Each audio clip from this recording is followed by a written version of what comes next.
ఓం శ్రీ గురుభ్యో నమ. ఓం శ్రీ మాత్రే నమ.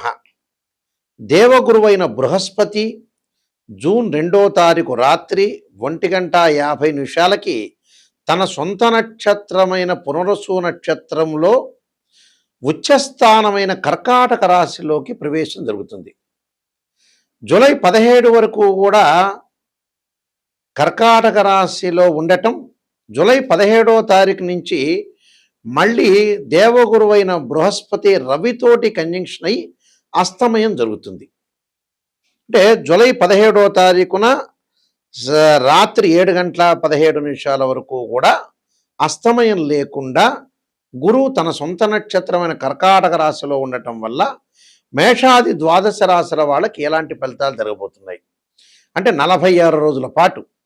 మళ్ళీ జూలై 17వ తారీఖున కర్కాటక రాశిలోనే గురువు ఉంటాడు, కానీ రవి గురువు యొక్క కంజంక్షన్ వల్ల కూడా ఫలితాలు మారిపోయే అవకాశం ఉంటుంది. అంటే ఈ 46 రోజుల పాటు ఏ విధంగా ఉండబోతుంది మేషాది ద్వాదశ రాశుల వాళ్ళకి? గురువు ధనకారకుడు, సంతానకారకుడు, యశస్కారకుడు, కీర్తి, విద్య, ఉద్యోగము, గౌరవ మర్యాదలు, అలానే ప్రతి విషయంలో కూడా మనం గురుబలం కావాలనుకుంటాం. మనం వివాహాది సంబంధాల విషయాల్లో కానీ గోచారరీత్యా అంటే గురుబలం అనేది బాగా ఉంటే మనకు అన్ని పనులన్నీ కూడా సర్వత్రా విజయం లభించే అవకాశం ఎక్కువ ఉంటుంది. అందులో ధనకారకుడు, అలానే జ్యోతిష్శాస్త్ర ప్రకారంగా ద్వితీయ భావకారకుడు అవుతాడు. అంటే ధన, వాక్కు, కుటుంబానికి సంబంధించిన కారకుడు గురువు. అలానే పంచమ భావాధిపతి కూడా గురువే. భాగ్య లాభాధిపతులు, భావానికి కూడా అధిపతులు కూడా గురువే అవుతాడు ఇక్కడ. అందువల్ల జన్మజాతక ప్రకారంగా మనం గురువు ఎలా ఉన్నాడో చూడాలి. అలానే గోచారరీత్యా కూడా గురువు ఎలా ఉన్నాడు, గురువు యొక్క ఫలితాలు ఏమవుతున్నాయి, ఎలా ఉండబోతున్నాయి, ఇవన్నీ కూడా మనం చెప్పేవన్నీ కూడా గోచారరీత్యా చెప్పబడే ఫలితాలు. గోచారరీత్యా చెప్పబడే ఫలితాల్లో గురువు ఏ విధంగా ఉన్నాడో ఒక్కసారి మనం పరిశీలన చేద్దాం. మకర రాశి వారికి వ్యయాధిపతి తృతీయాధిపతి అయిన గురువు సప్తమ స్థానంలో ఉంటాడు. ఎక్కడైతే సప్తమ స్థానంలో ఉంటారో శుభ కార్యక్రమాలు నిర్వహణ చేసుకుంటారు, శుభ కార్యక్రమాలు ఆర్గనైజేషన్ చేస్తారు. భార్యాభర్తల మధ్యలో గతంలో ఏదైతే చిక్కులు, గొడవలు, తగాదులు ఉన్నాయో అవన్నీ కూడా పోతాయి. భార్యాభర్తలు ఇద్దరు కూడా ఒక సఖ్యతగా దాంపత్య జీవితాన్ని అనుభవించే అవకాశం ఉంటుంది. అంటే మ్యూచువల్ అండర్స్టాండింగ్, బాండింగ్ బాగా పెరుగుతుంది, డిస్ప్యూట్స్ తగ్గుతాయని అర్థం. అంటే వైఫ్ అండ్ హస్బెండ్ రిలేషన్ విషయంలో చాలా అనుకూలంగా ఉంటుందని అర్థం. అలానే వివాహ శుభ కార్యక్రమాలు జరుగుతాయి. అలానే ప్రేమించిన యువకులకు పెద్దలు ఒప్పించి వివాహం చేసుకుంటారు. శుభ కార్యక్రమ నిర్వహణ, పొలాలు, ఇళ్ళు ఇలాంటివి కొనుగోలు చేస్తారు. గృహ ఉపకరణ వస్తువులు కొనుగోలు చేస్తారు. అలానే వృత్తి వ్యాపారాల యందు ధనధాన్య ప్రాప్తి, నూతన వ్యాపారాలు విస్తరణ జరుగుతుంటుంది. అంటే ఒక చోట నుంచి ఇంకో చోటకి పెట్టుకుంటారు. ప్రతి విషయంలో కూడా విజయం మీద అన్నట్టుగా ఉంటుంది. మీ మాట అనేది గెలిచే అవకాశాలు ఎక్కువ ఉంటుంది. భార్యాభర్తల మధ్యలో ఆరోగ్యము, ఆనందము, విదేశాలకు వెళ్ళటం, పుణ్యక్షేత్రాల యొక్క దర్శనాలు, భూములు, గృహాలు, వాహనాలు కొనుగోలు చేసే అవకాశాలు ఎక్కువగా ఉంటాయి. అంటే వైవాహిక జీవితంలో కూడా ఇబ్బందులు తొలగిపోవటం, భాగస్వామ్య వ్యాపార పరంగా అధిక లాభాలు కలగటం, కొత్త ప్రణాళికలు అమలు చేయటము. అలానే తొందరపాటు నిర్ణయాలు అయితే తీసుకోవద్దు, అందరినీ అడిగి వెళ్ళండి. విద్యార్థులకు కూడా మంచి కాలం అని చెప్పుకోవచ్చు. నేను కొన్ని పరిహారాలు చెప్పబోతున్నాను, ఆ పరిహారాలు మీరు పాటించి ముందుకు వెళ్ళండి. మన జాతకంలో ఎప్పుడైనా సరే 2 ఉంటాయి. ఒకటి బర్త్ చార్టు, రెండోది గోచారం. ఇప్పుడు ప్రస్తుతం చెప్పబోయేది ఏంటంటే ఇవన్నీ గోచార ఫలితాలు అంటారు. గోచార పరంగా తన రాశి దగ్గర నుంచి 2, 5, 7, 9, 11 స్థానాల్లో ఉంటే గురువు మంచివాడు అని అర్థం. ఇది గోచారం, గుర్తుపెట్టుకోవాలి. అంటే this is the translation system. Birth chart అలా కాదు. మన బర్త్ చార్ట్లో మన జన్మజాతకాన్ని తీసుకొని మ్యాథమెటికల్ క్యాలిక్యులేషన్ వేసి బర్త్ చార్ట్లో 6, 8, 12 స్థానాల్లో గురువు ఉండకూడదు. అంటే 6వ స్థానం, 8వ స్థానం, 12వ స్థానంలో గురువు ఉంటే డబ్బు పరంగా ఆర్థిక సంబంధాల విషయంలో కొంత ఇబ్బందులు కలిగే అవకాశాలు బాగా ఎక్కువ ఉంటాయి. అంటే డెవలప్మెంట్ ఉండదు అని అర్థం. గురువు రాహుతో కానీ, కేతువుతో కానీ, శనితో కానీ కలిసి ఉండకూడదు. గురువు ఆరుద్ర, స్వాతి, శతభిషము, అలానే అశ్వని, మఖ, మూలా నక్షత్రంలో కానీ, పుష్యమి, అనురాధ, ఉత్తరాభాద్ర నక్షత్రంలో కలిసి ఉండకూడదు. అంటే రాహుతో కానీ, కేతువుతో కానీ, శనితో కానీ కంజంక్షన్ కాకూడదు. 6, 8, 12 స్థానాల్లో జన్మజాతక రీత్యా ఉండకూడదు. గోచారరీత్యా మళ్ళీ విధానం వేరు, దాని కండిషన్ వేరు. గోచారరీత్యా తన రాశి నుంచి 2, 5, 7, 9, 11 స్థానాల్లో ఉంటే గురువు మంచివాడని అర్థం. ఇక్కడ గురుబలం అనేది మనం తక్కువ ఉంటే ఏం చేయాలి? గురువుకి అధిదేవత, అధిష్టాన దేవత, అంతరిక్ష దేవతలు కొంతమంది ఉంటారు. అంటే అక్కడ అంతరిక్ష దేవత అయిన తారామహాదేవి యొక్క స్తోత్రాన్ని పారాయణం చేయాలి. అలానే ఇంద్రాణిని అంటే ఇంద్రుణ్ణి పూజ చేయాలి. ఇంద్రాణిని యొక్క స్తోత్ర పారాయణం చేయాలి. అమ్మవారి యొక్క ఆరాధన, దత్తాత్రేయ స్వామి యొక్క కవచము, దత్తపారాయణం చేసుకోవాలి.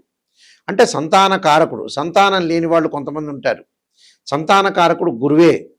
సంతానపరంగా దోషం కలిగిందనుకోండి, సంతాన గోపాలకృష్ణ మంత్రాన్ని చదువుకోవటం, దత్తాత్రేయ స్వామి యొక్క కవచము, దత్తపారాయణము, బృహస్పతి పాశుపతాశ్రుద్రాభిషేకం చేసుకోవటం, అలానే బృహస్పతి హోమము, శనగలు దానం చేయటం, ఆ శనగలకు సంబంధించిన ఎల్లో పసుపు కలరు క్లాత్ని దానం చేయటం,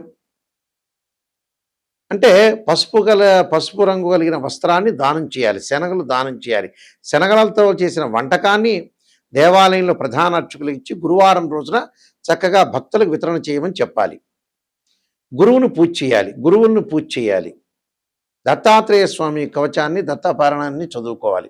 అలానే దేవానాంచ ఋషీనాంచ గురుకాంచన సన్నిభం బుద్ధిమతం త్రిలోకేశం తమ నమామిం బృహస్పతిం అనే మంత్రాన్ని కూడా చదువుకోవటం చాలా మంచిది. అంటే ఇవన్నీ కూడా చేస్తే సంతానము, అలానే యశస్సు, కీర్తి, ధనలాభం, ఆర్థిక సంబంధాలు, గౌరవ మర్యాదలు, అలానే విద్య యందు అనుకూలంగా కూడా ఉంటుంది. అంటే విద్యార్థులకు కూడా గురువు యొక్క బలం అనేది ఉండాలి. విద్యార్థులకు కూడా బలం ఉండాలంటే గురువు యొక్క ఆరాధన చేయాలి. అలానే దక్షిణామూర్తి స్తోత్రాన్ని పారాయణం చేయాలి. చేయటం వల్ల మనకు మంచి ఫలితాలు జరిగే అవకాశాలు ఖచ్చితంగా ఉంటాయి. అయితే నేను కాలసర్పయోగము, కాలసర్పయోగ చంద్రిక, రాహుకేతులు, ఛాయాగ్రహాలు, అలానే స్వప్నశాస్త్రము, పుత్రగణపతి వ్రతము, బృహత్ పరిహార సింధు, జాతక చంద్రిక, వివాహ మార్తాండము, అలానే నవగ్రహ దోషాలకు 12 మహావిద్యలు, సర్వదేవతా గోత్రలు ప్రవలు పార్ట్ 1, పార్ట్ 2, ఇలాంటి చాలా గ్రంథాలన్నీ కూడా నేను రాశాను. ప్రొడక్షన్ ఆఫ్ ఆస్ట్రాలజీని ఇవన్నీ కూడా రాజమండ్రి వారి మోహన్ పబ్లికేషన్ వారి దగ్గర ఇవన్నీ కూడా గ్రంథాలన్నీ దొరుకుతాయి. ఈ గ్రంథాలు కావాల్సిన వాళ్ళు కూడా నన్ను సంప్రదించవచ్చు.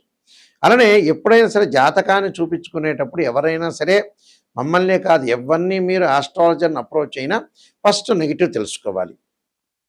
పాజిటివ్ తెలుసుకోవటం కాదు, పాజిటివ్ మీకే తెలుసు, మా దగ్గర అవసరం లేదు. నిజం చెప్పాలంటే మమ్మల్ని అప్రోచ్ అవ్వాల్సిన అవసరం లేదు.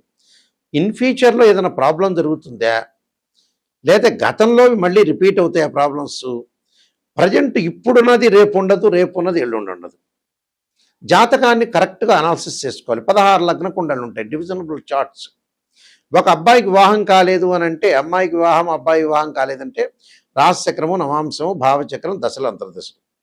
వృత్తిపరంగా, ప్రొఫెషనల్ అనుకూలంగా లేదా రాశిచక్రము, దశమాంశ చక్రము, భావచక్రం, దశలు, అంతర్దశలు. సంతానం కలగట్లేదా రాశిచక్రము, సప్తమాంశము, భావచక్రము, దశలు, అంతర్దశలు. ఇలాంటి మ్యాథమెటికల్ క్యాలిక్యులేషన్ చేయాలి. కొన్ని సందర్భాల్లో గురువు మకర రాశిలో ప్రతి వాళ్ళకి కూడా ఎవరికైనా సరే జ్యోతిష్ శాస్త్రం ప్రకారంగా గురువు 5 డిగ్రీల వరకు నీచ్ అంటారు మకర రాశిలో.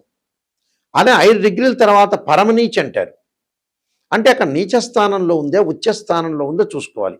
ప్రజెంట్ ఇప్పుడు కర్కాటక రాశిలో గోచారరీత్యా ఎవరికైనా సరే ఇప్పుడు పుట్టిన వాళ్ళకి కానీ, గోచారరీత్యా కానీ, భర్త చార్ట్ ప్రకారంగా కానీ గురువు కర్కాటక రాశిలో ఉచ్చ స్థానంలో ఉన్నాడు. పునర్వసు నక్షత్రంలో ఉండటం చాలా మంచిది.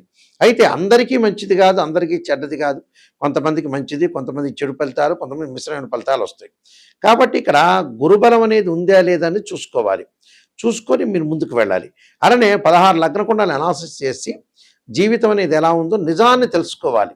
నిజాన్ని తెలుసుకోలేదనుకోండి, మనం అసత్య ధోరణిలో ఉన్నట్టే, మనల్ని మనం మోసం చేసుకున్న వాళ్ళం అవుతాం. ఓపెన్గా చెప్పాలంటే ఆస్ట్రాలజర్ చెప్తారు, పొగడండి అంటే 10 నిమిషాలు ఎవడైనా పొగుడతాడు, పక్కనోడు పొగుడతాడు, ఇంకోటి పొగుడతాడు. పొగట్టం కాదు, పొగిడేటట్టు అయితే ఆస్ట్రాలజీ చెప్పించుకోకూడదు. నిజం చెప్పాలంటే మొహమాటం లేదు ఇందులో. నిజాన్ని తెలుసుకొని నాయకంటి మల్లికార్జున శర్మ గారి దగ్గర నేను బాగుపడాలనే వ్యక్తులు మాత్రమే మాకు ఫోన్ చేయండి. మా వెబ్సైట్ www.nayakanti.com, nayakanti.in. ఆ స్క్రీన్ మీద స్క్రోలింగ్ అవుతున్న నెంబర్కి మాకు ఫోన్ చేసి మీరు తెలుసుకోవచ్చు. మీ అందరికీ కూడా శ్రీ పరమేశ్వరుడి యొక్క కరుణాకటాక్షం ఉండాలని, శ్రీ పరమేశ్వరి యొక్క అమ్మవారి యొక్క కరుణాకటాక్షం ఉండాలని ఆశిస్తూ సర్వే జనా సుఖినో భవంతు.